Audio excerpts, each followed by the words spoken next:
நீங்கள் பார்த்துக் கொண்டிருப்பது உங்கள் விஜய்.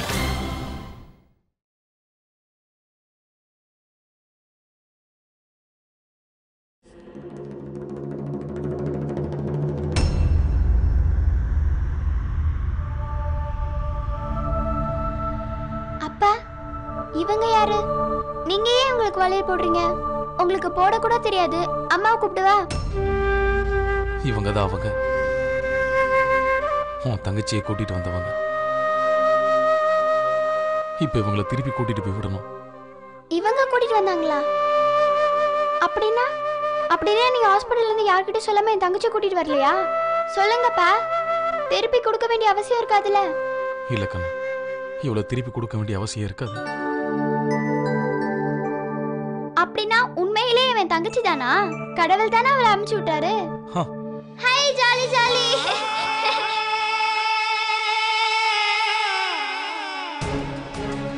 அப்பா, இவங்க முழிச்சதும் என்ன கூப்பிடுங்க. இவங்க எனக்காக தங்கச்சி கொண்டு வந்தாங்கல்ல, அதுக்கு தேங்க்ஸ் சொல்லணும்.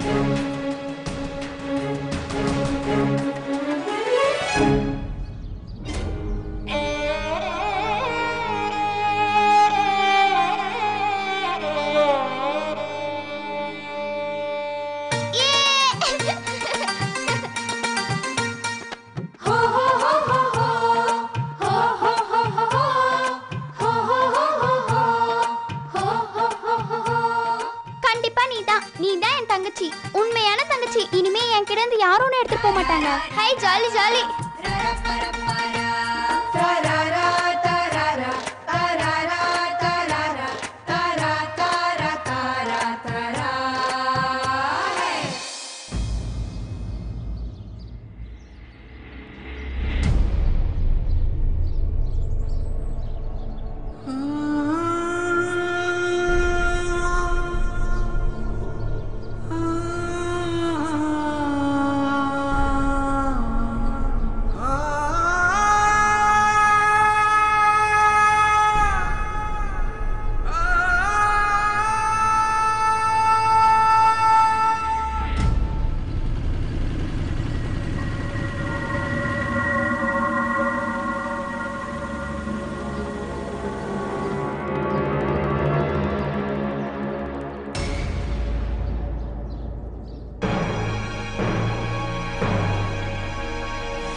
பூபதி, இந்த பொண்ணு எப்படி இங்க வந்தா?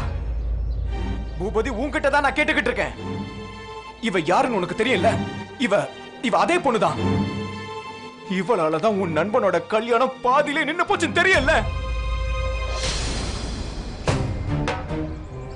இவ அதே பொண்ணுதான், என் கல்யாண மேடைக்கு வராம ஓடி போன பொண்ணு. இவ அதே பொண்ணுதான். இவளால நான் ஊர்ல பட்ட அவமானமும் அசிங்கமும் எவ்வளவுன்னு உனக்கு தெரியல?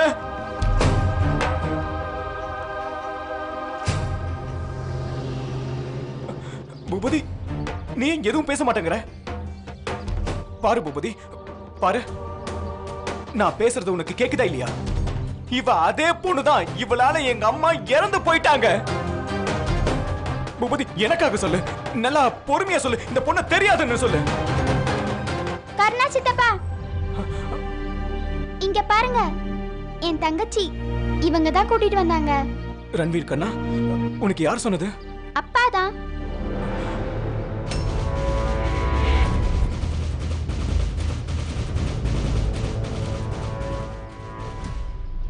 அட, மறுபடியும் அழுகிறியா? வான ரூம் கூட்டிட்டு போறேன். இந்த ரன்வீர் என்ன சொல்லிட்டு போனா? இந்த குழந்தை உன் பொண்ணா? அப்படின்னா இதுக்கு என்ன அர்த்தம்? நீ இந்த பொண்ணோட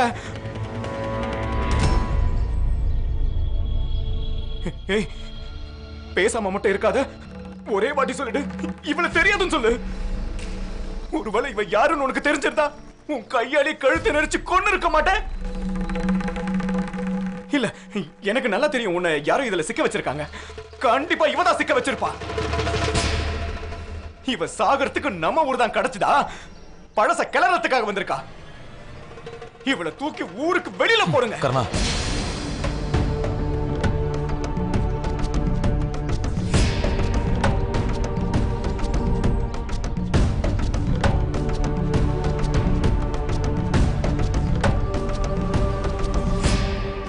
இறந்து போன இவளை பழிக்க கூடாது கர்ணா. இவ அந்த மாதிரி இல்லை. உன்னோட எல்லா கேள்விக்கும் நான் பதில் சொல்றேன். ஆனா இப்ப எனக்கு இவளோட உடலை இறுதி சடங்கு செய்யறதுக்கு நீ உதவி பண்ணு கர்ணா.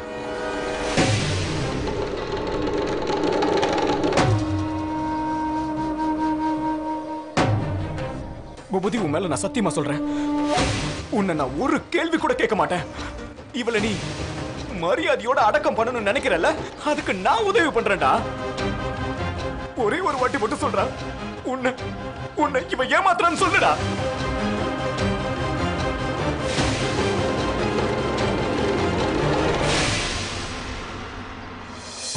உனக்கு தெரியுமா இவ யாருன்னு உனக்கு தெரியுமாடா? நீ தெரிஞ்ச உன் நண்பனோட முதுகுல குத்தி இருக்கடா. இவ உனக்கு என்னதான் அப்படி செஞ்சான்னு தெரியல. ஏன்டா எல்லாத்தையும் மறந்து இப்படி நிக்கிற?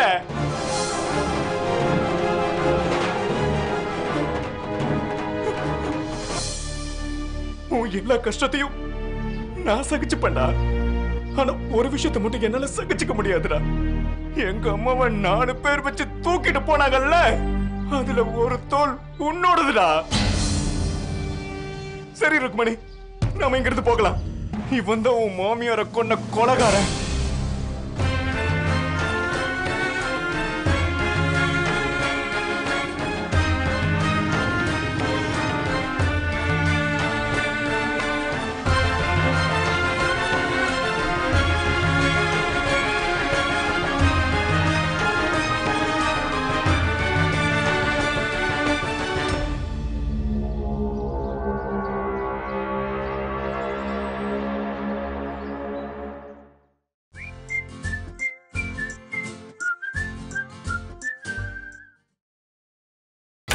நீங்கள் பார்த்துக் கொண்டிருப்பது உங்கள் விஜய்.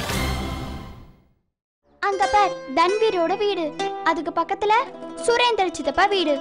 அவங்க வீட்டுக்கு மட்டும் போகவே போகாத. அவங்க பையன் சித்து என் மூடி மேலெல்லாம் கண்ணு வச்சுட்டான். திருட்டு பையன், வாங்கிட்டு போயிட்டான். இது வரைக்கும் திரும்ப வரல.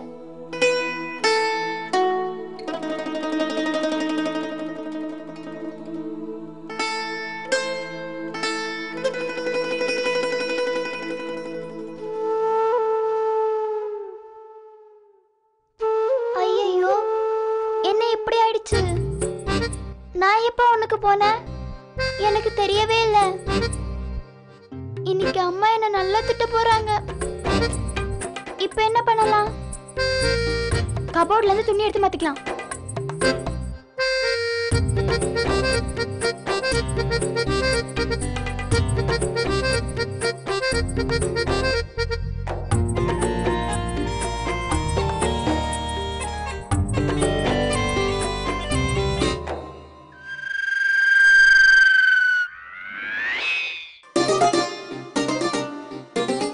சரிதான், நீ தான் உனக்கு போனியா? முட்டாள், உன் ட்ரெஸ்ஸும் நனைஞ்சிருச்சு, என் ட்ரெஸ்ஸும் நனைஞ்சிருச்சு. ஒருவேளை அம்மாக்கு மட்டும் தெரிஞ்சது நீ வீட்டுக்கு வந்த முதல் நாளே ஒண்ணுக்கு போனேன்னு, அப்புறம் காது பிடிச்சி திருவி விட்டுருவாங்க. ஆனா நீ குழந்தையாச்சே, உன்னை திட்ட ஆரம்பிச்சிருவாங்க. ஒருவேளை அம்மாக்கு ரொம்ப கோவம் வந்துச்சுன்னா உன்னை திருப்பி கொண்டு போய் கொடுத்துருவாங்க. ஜட்டியில உனக்கு போற பொண்ணு எனக்கு தேவையில்லைன்னு சொல்லிடுவாங்க. இல்ல, நான் உங்களுக்கு சொல்ல போறது இல்ல, நீ இங்கே படுத்துரு. ஆனா உன் துணியும் நனைஞ்சு போச்சே, இதையும் மாத்தணுமே, இல்லனா உனக்கு சளி பிடிச்சிடுமே. உங்க எல்லாரும் முன்னாடி நான் கையெடுத்து கும்பிடுறேன். உங்களுக்கு விருப்பப்பட்ட தண்டனையை எனக்கு கொடுங்க. இவளுக்கான தண்டனையை சேர்த்து அனுபவிக்க நான் தயாரா இருக்கேன். ஆனா இறந்து போனவளுக்கு எந்த ஒரு குறையும் வைக்க விட்டுறாதீங்க. அவளுக்கு இறுதி சடங்கு செய்ய எனக்கு உதவி பண்ணுங்க. ரொம்ப ஆச்சரியமா இருக்கு. இந்த காலத்துல மனுஷங்க மேல நம்பிக்கையே வைக்க முடியல. இவ்வளவு மோசமானவனா இருக்கிற, பொண்டாட்டியை ஏமாத்தி இருக்கிற, நண்பனை ஏமாத்தி இருக்கிற, இதெல்லாம் தப்புன்னு உனக்கு தோணவே இல்லையா? மனசுன்னு ஒண்ணு இருந்தா இவர் இந்த காரியத்தை பண்ணிருப்பாரா? வாங்க, நம்ம வேலையை போய் பார்ப்போம்.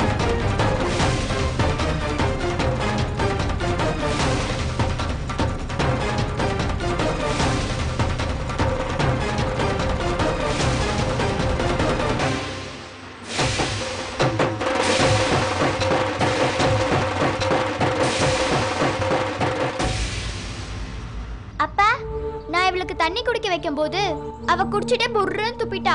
பாதி தண்ணி அவ மேல பாதி தண்ணி என் மேல கொட்டிடுச்சு. அப்பா தண்ணி தான் ஒண்ணுக்கு போல. ப்ளீஸ் இவ துணியை மாத்தி விடுங்களேன். அப்பா அப்பா. ரன்வீர்,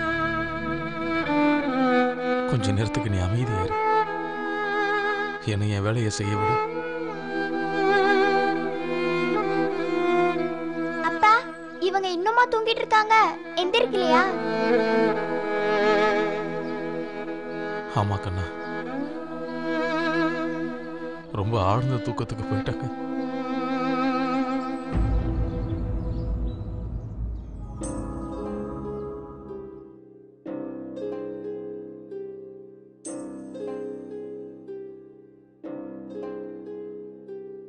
தாய் தின்ற மண்ணே இது பிள்ளையின் கதறல், ஒரு பேரரசன் புலம்பல். தாய் தின்ற மண்ணே பிள்ளையின் இது நீ போட்டுக்கிட்ட எப்படி இருப்ப தெரியுமா? அப்படியே ஆகாயத்துல இருந்து இறங்கி வந்த தேவதை மாதிரியே இருப்ப. போட நெல்லாடிய நிலமெங்கே, சொல்லாடிய அவை எங்கே, வில்லாடிய களமெங்கே, கல்லாடிய சிலை எங்கே. தாய் தின்ற மண்ணே, தாய் தின்ற மண்ணே.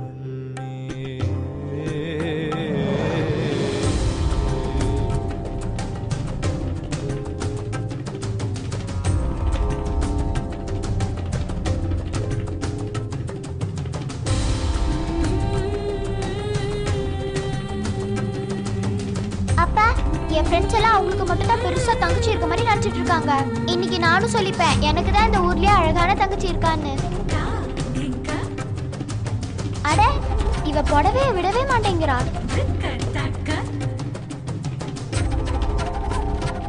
என்ன இவ விடவே மாட்டேங்கிறா? அட பைத்தியம், இவங்க உன்னை கடவுள்கிட்ட இருந்து எங்க கிட்ட விட்டுட்டு போக வந்திருக்காங்க. இனிமே நீ ஏன் தங்கச்சி தானே?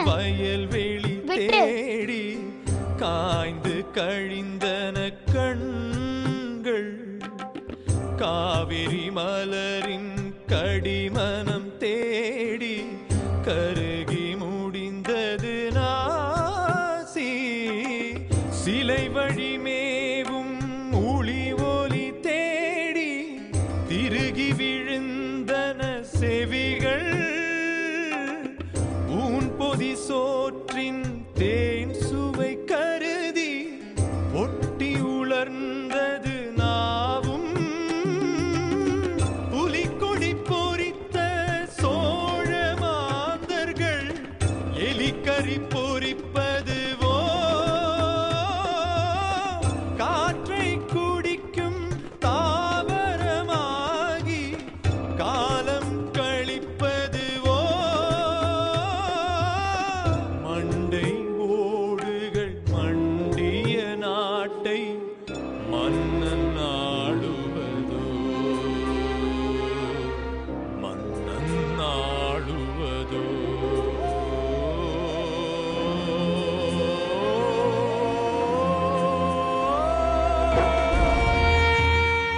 தன்வீர், ஏய் தன்வீர். என்னடா? இங்க பாரு என் தங்கச்சி. பரவாயில்லையே ரன்வீர், இது ரொம்ப நல்ல விஷயம். கடவுளுக்கு லெட்டர் கிடைச்சதும் அனுப்பிச்சிட்டாரு. தன்வீர் நீ உள்ள போ. அம்மா ரன்வீரோட தங்கச்சி வந்திருக்கா. நீ வாய் மூடிட்டு உள்ள போ, இல்லைன்னா ஒரே அறதான். உள்ள போ. ஏன் தங்கச்சியை பார்த்தா சீன்னு சொல்றீங்க? என் தங்கச்சியை நல்லா பாருங்க. இவதான் உங்க பொண்ணோட ரொம்ப நல்ல பொண்ணு.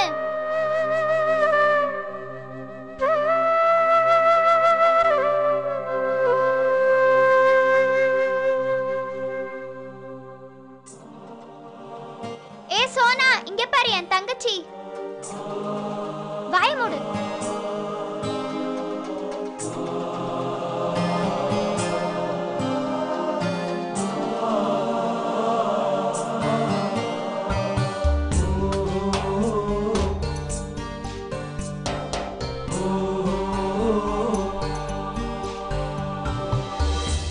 வெயில் அடிக்கலல, அடிச்சா என்கிட்ட சொல்லுன.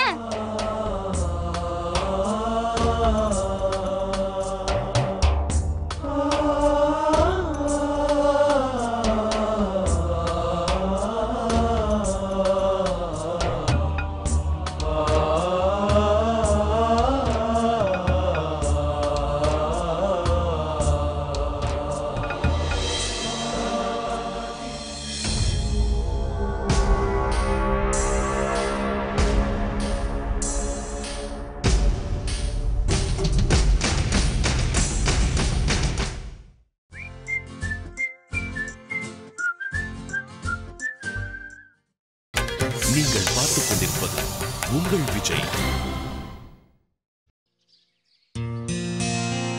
டேய் ரன்வீர் யாரா கூட்டிட்டு வரான்? ஏதோ குழந்தை மாதிரி இருக்கு, வா போய் பார்க்கலாம். டேய் ரன்வீர், டேய் ரன்வீர், டேய் ரன்வீர்,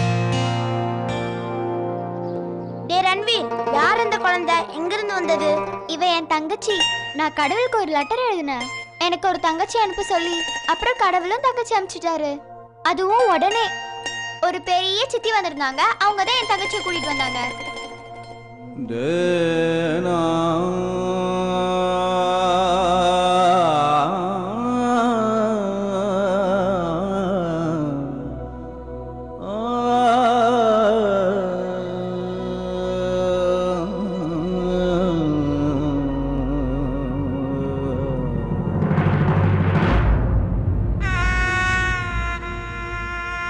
அம்மாடி, இந்த தண்ணி குடி.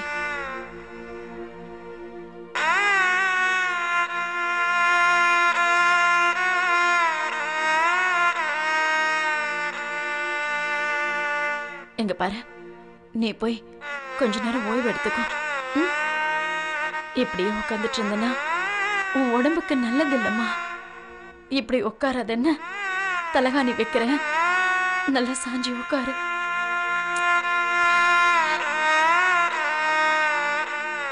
அட, என்னது இது?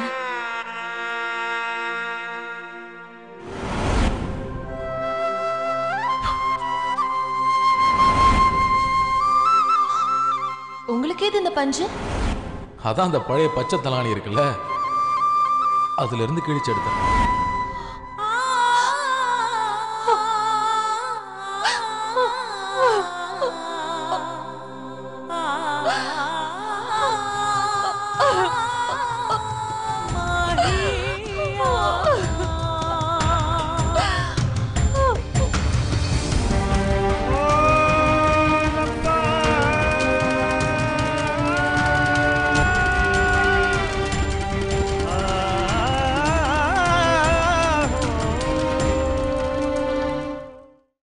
ரொம்ப அழகா இருக்கா, வெயிட்டே இல்ல, குட்டியா இருக்கா.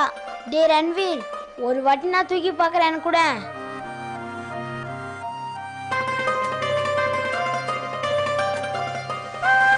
அட, இவ முயலை விட வெயிட் கம்மியா இருக்கா. இவளை நீ ரொம்ப பத்திரமா பாத்துக்கணும். ஆமா, இவ எப்ப ஒண்ணுக்கு போவான்னு தெரியவே தெரியாது. என் தங்கச்சி இருக்கால, அவ ஒண்ணுக்கு போகாம நிறுத்தி வச்சிருப்பா. தூக்கணும்னா உடனே ஒண்ணுக்கு போயிடுவா. அப்புறம் என் தம்பி எப்ப பாரு வாந்தி எடுத்துக்கிட்டே இருப்பான். அதுக்கப்புறம் அம்மா தொடச்சு விட்டுக்கிட்டே இருப்பாங்க. அவனை குளிக்க வைக்க கூட முடியாதுல்ல, ஏன்னா அவனுக்கு சளி பிடிச்சிடும்.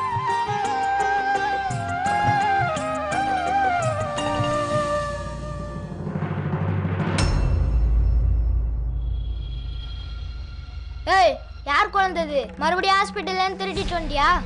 இல்ல, இவ என் தங்கச்சி. இவளை கடவுள் தான் அனுப்புனாரு. இவ என் சொந்த தங்கச்சி. பாப்பாவை என் கிட்ட கொடு. வாயமுடு, நவரு. ரன்வீர், என்கிட்ட கொடு. குர்ரா.